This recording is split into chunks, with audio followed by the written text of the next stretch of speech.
2.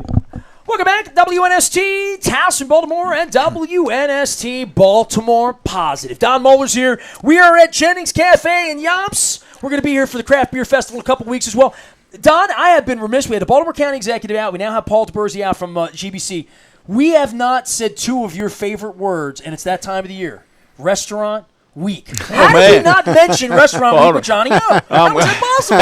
I forgot. I think that's where Steve is today. Steve gave me the whole Restaurant Week menu here, so I got those. This is one of my favorite things. Watermelon salad. It sounds funny. Just get it, okay? Peach salad. That does not sound funny. That's awesome. What I want to get, though, is the chicken and lobster, pan-seared chicken breast, lobster shallots, bell peppers, light sherry cream, herb roasted potatoes. That's it. Restaurant Week. We're in Catonsville. Paul Tiburzi here, GBC, and Don Moeller. We talked sports last segment. Baltimore County Restaurantweek.com. So folks can go on, dine out nonstop. He is dangerous with that phone. And it's a couple He's got of weeks. that phone. He can find anything in And there. it's a couple of weeks. It's not a week. It's like 19 days. You know what he did to the county executive last week? He called 311 in the middle of the show to see what happened. And you know what he said? It's not my problem anymore. But Johnny, as opposed to me, actually knew what was going to happen as they're going to get 311 up and running. All right, Nestor, go ahead. We did soccer, and I want to do baseball, and I want to do Preakness with you because at the end of this, we went long on soccer, and I was bleeding my heart, and you're bleeding your heart about the World Cup. The Orioles and the Leafs 2 years from now. And look, in the first segment, I did talk about the history of what Governor Schaefer found because we all praise Mayor Schaefer. What he found was, here's Harbor Place. They're taking your football team. They're trying to take your baseball team, right? I mean, all that was going on. Now it's 30 years later, and the stadium's now 30 years old, and we've got to do another lease with John and Lou Angelos, who I know are on your board at GBC. Obviously, I'm not big fans because I've been dealing with this for 25 years, but I don't want them to move the team. I want to see a long-term lease. I want to see prosperity for the Orioles. That's what begat Free the Birds, much to their chagrin 13 years ago, but I want more prosperity for my city and for the franchise than we've had. We all do. But I don't want them to leave. And I think all of us are concerned about that because the door is open right now. Well, and for me, and Paul, I really want to hear your take on this. For me, it's generational. Nestor knows he and I battle about the Orioles, but the Orioles are just too much a part of my soul, too much a part of my heart. Grew up with the Orioles, love the Orioles, went nonstop as a youngster, have never stopped. I've now got grandchildren who absolutely are just big-time Oriole fans. Grandkid's name's Brooks. One of them is named named her Brooks. after Mel. One of them is named one of them is actually named Brooks. That's funny. That's true. Funny. Number 5. That's true. But all of my grandchildren are big-time Oriole fans. I said to you during the break, I think it's incumbent upon the mayor, the governor, everyone to be saying, folks, let's not wait until there's a month or two to go before this lease has been extended. We've got the best stadium in the United States of America. Case closed, not even worth debating. Camden Yards is the model. So what do we do, Paul? You're the chair of the GBC. What do we do to get the Orioles to extend that lease? I feel very confident that they will. By the way, I bleed orange too. I bleed orange and I now bleed purple. I grew up with the Orioles. I remember 1966. I'm not Frank kicking Robbie. you with my shoe, but I'm just showing everybody my shoelaces here. Just so you know what I'm working on here, right? That's purple socks and orange shoelaces. My sons wore 5 and 20, and you know why they wore 5 and 20 for Brooks. And Frank was actually my favorite Oriole, but I feel very confident they're here to stay. They're good people working on it. First, at the Stadium Authority, Tom Kelso, the chairman, Mike Friends, the executive director, great people. I know the governor cares about this. So you've got good people on the state side working on it. And I do feel that John and Lewis are good people. I know John and Lewis really well. They're bright guys. John is on our GBC Please ask him to board. give me a call if you know. Good guys, lawyers. They got a very fine law firm that Lewis is involved in. John is a great young guy. He's on our board. They care about Baltimore. So I think things are coming along. And I think both sides have a great vision about Camden Yards, which is really exciting. They want to make it into more of what you see in Atlanta and some of the other cities where you've got like an entertainment district surrounding the ballpark. And I'm proud of DLA. We've represented the Braves and some other teams. And if you go to Atlanta particularly, and actually David Cordish has done this in some cities, I think St. Louis, it's not just a ball game, but there's all sorts of activity. Right. And I know that both John and the Stadium Authority have that in mind for Camden Yards, and we could picture it. It would be great. And I think that'll be part of the lease discussions. So, well, I did 30 ballparks in 30 days 3 summers ago, so right, I had an that's right, experience in right, every right, place, right. and I know the difference between Oakland with rats in the cellar and Yankee Stadium and what you're competing with in the modern era. The Atlanta deal is a unique thing, and I was talking to Johnny O about that, about the moving from the city to the county in Atlanta and Fulton County and what happened down there in Cobb County. But what happened was there was a huge plot of land like Owings Mills, let's say in our community, which was a failed mall, which was not different than our community. And they said, let's put the stadium out there because that's where, quite frankly, the white people that go to the games are. That's people don't want to drive into the city. I don't know what that's done to Atlanta on a summer night. I know it's probably made it a lot easier and a lot more profitable for the people that own the Braves and bringing the team out to the suburbs. I don't want to see the Orioles in Bel Air any more than we wanted to see them in Columbia 30 years ago. But there is this feeling of we must. This goes back to the GBC. Probably this is where it brings it full circle. If we fix the city properly, everyone will want, and we fix the team, and we fix the ownership, and we fix what's going on the field, and we bring back consumer confidence, not just in the baseball team, but in the whole experience, that is Renaissance 2.0 for Baltimore, as I would see it. What I say to Nestor, Paul, and where this connects to Baltimore Positive, and if folks say, well, you're talking sports, supposed to be Baltimore Positive, I think the sports scene is one of the keys. I view it as was the catalyst in the 90s. You've got all these pieces, and if we start to get 30, 40,000 people going again, it benefits the restaurants, it benefits the housing community around there, it benefits the business community. So it all matters. It all matters. And I just, to you as a business leader, I'm encouraged to hear you say that you're confident. I think those of us who follow the team feel pretty darn confident about the future of the team. I mean, one of the things that, and Nestor and I go back and forth about this, it's very clear to me now that we have a new direction. You'd have to be on another planet not to see that things are being run differently in terms of player development and others. So hopefully that leads to a better product on the field. By the way, I have confidence in that as well. I don't say that. I haven't said much this summer, but it's obvious that at the this is what they've lacked for 30 years. Yes, they actually have someone in charge with a vision. Now let's jump back for a minute because I know we were in the final segment. We always are running up against the clock. Talk to us, educate us and our listeners about Greater Baltimore Committee. I mean, people hear GBC, they hear the Economic Alliance, they hear the Downtown Partnership, all groups that are working to better Baltimore. Sort of give us a tutorial about how those things work and how they work together. Well, but I'm going to go back one step, and then I'll answer your question, Don. I couldn't agree more about sports, economic, but also just psychically. Yes. And we had it with both teams. Remember when Adam Jones ran around and we won the division? And remember when the Ravens won the Super Bowl? My kids went, my wife went. That place, remember Jacoby Jones said it's like the Mardi Gras times 10. Those things bring people together, black, white, young, old, rich, poor. Psychically, a community needs that. So, well, if you'll remember picking up on that, Nestor, you'll remember it vividly because we were down at the parade when Kevin Camus was there. But the Ravens really dodged a bullet that day in that they had and we've spoken to folks out there, they had no idea when they opened that stadium. It was going to be that big. They thought maybe, I hope it doesn't look bad. I hope we can focus the camera on one end.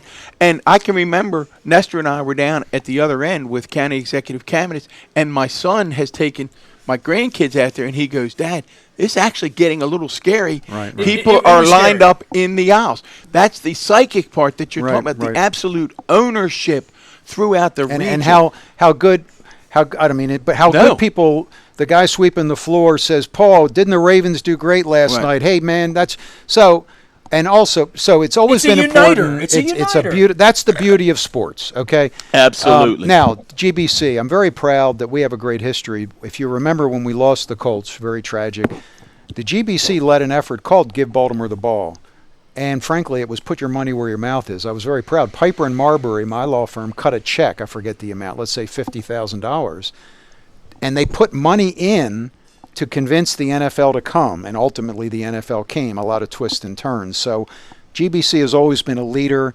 We're very focused on the Orioles. We're going to support John. We're going to support the Stadium Authority, and I think it's going to happen. But Great. We all have to push. And frankly, we need to go. We need to go out. We need to enjoy the team. We need to buy tickets, buy suites. Let's put our money where our mouth is. Absolutely. So it's important to us. I mean, the Ravens, to the same effect, and I think, frankly, Dick would agree, you got to get out there and go see the Ravens, because the problem the NFL is having is people don't want to leave home. So we're encouraging people to get out, enjoy the team. We're going to talk with Dick in a couple of weeks about that, because Right. Dick's been a leading voice on that issue, that the greatest threat to the stadium experience is what people can do at He home. was saying that before it was a problem. Long before Right, it was a problem. right. I mean, Dick saw that coming before it was a problem. No, we got to get out there. I've got season tickets, and but no, there are a lot of different groups in downtown Baltimore. The Greater Baltimore Committee is to me the premier group. Great history since 1955, led by great people.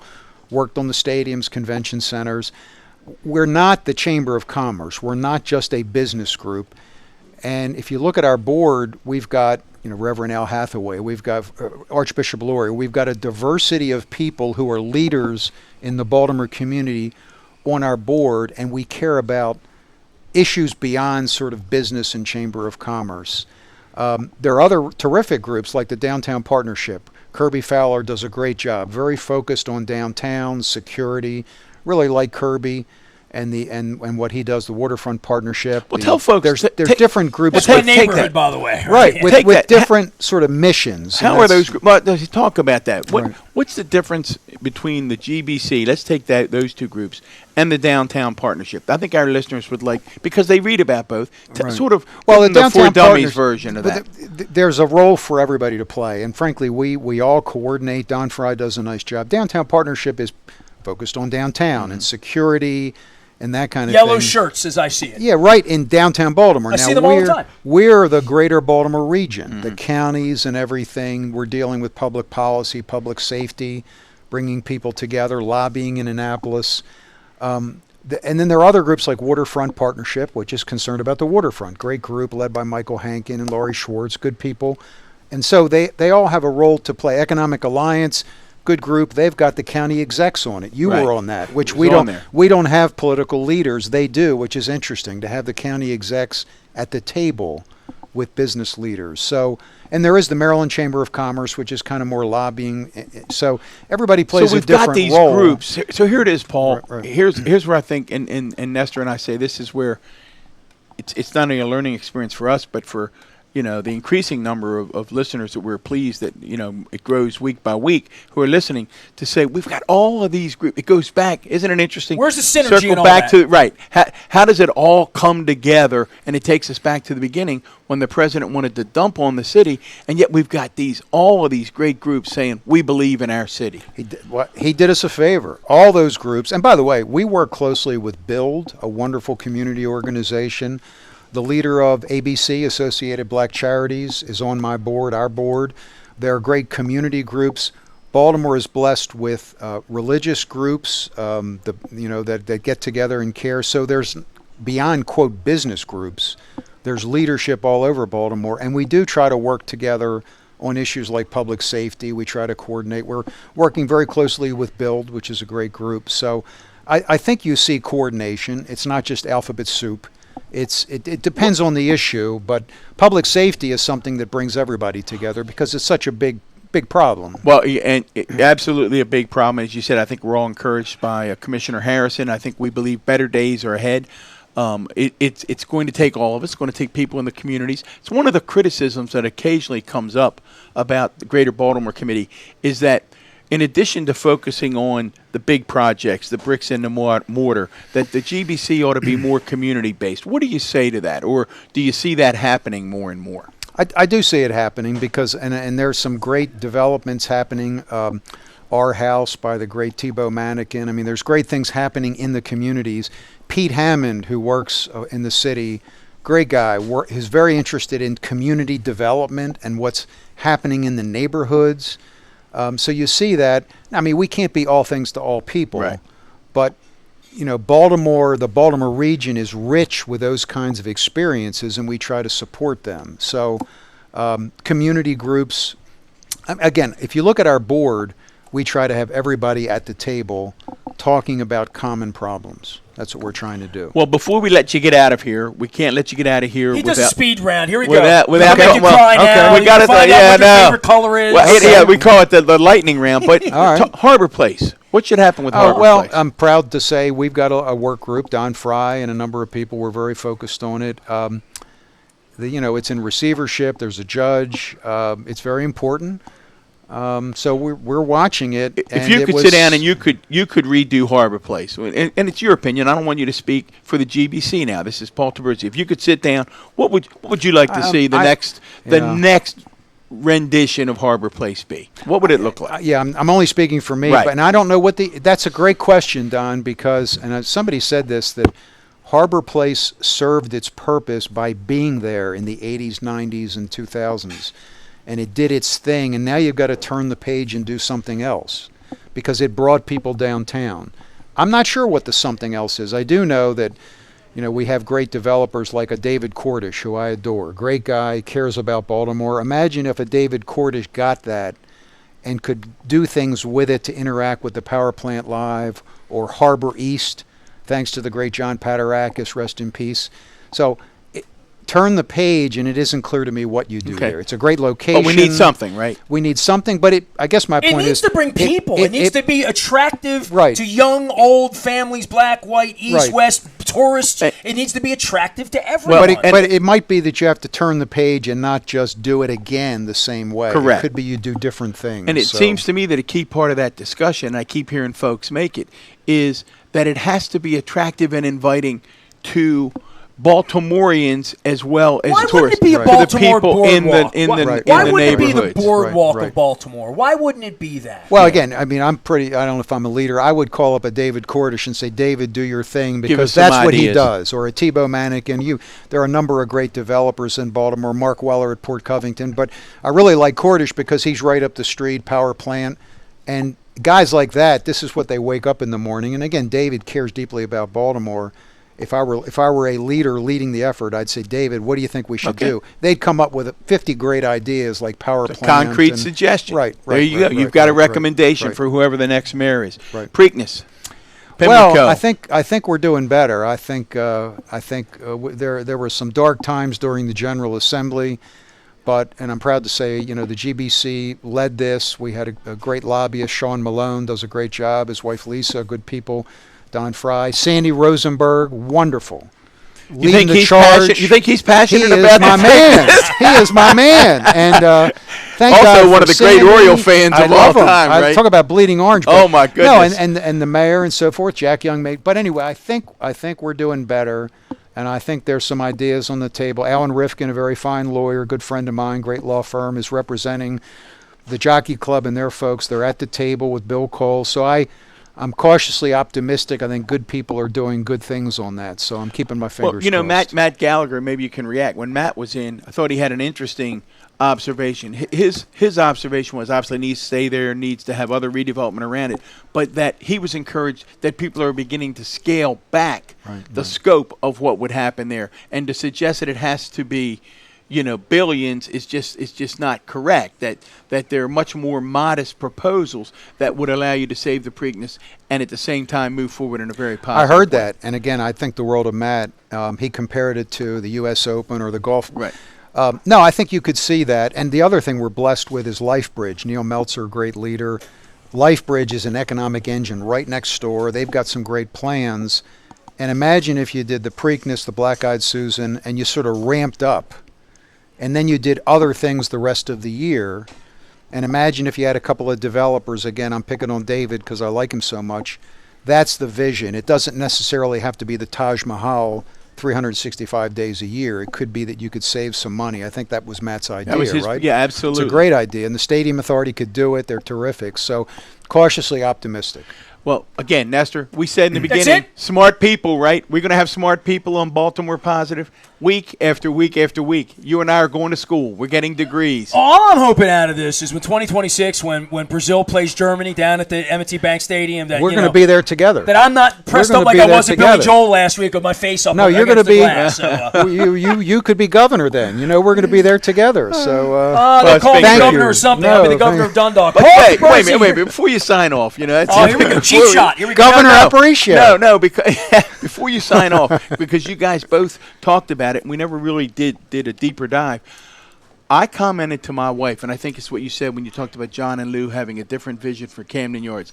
The excitement, you're right down there in the middle of it. The excitement and energy in this town last week when Billy Joel was here was just off the charts. I said, if you were following Facebook feeds, I said to my wife, we must be the only two people not there in the entire region who aren't out there seeing Billy Joel. It was exciting. I'm Baltimore positive you're going to take me into a black hole because, like, that was a night to me when I saw 37,000 people downtown, and I thought, this is why the stadium was built, to do this 81 times a year. And I mean, even going back to the IRL, I was never against the IRL until I saw it, saw what it did to the neighborhood. Oh, the Grand Prix? Yeah. Right. Like, that was my client. Okay, so I mean, I bought into that, and I lived in the neighborhood, and I saw my neighborhood ripped up for 2 months. Nobody Sorry could get about to work. that. No, it's fine.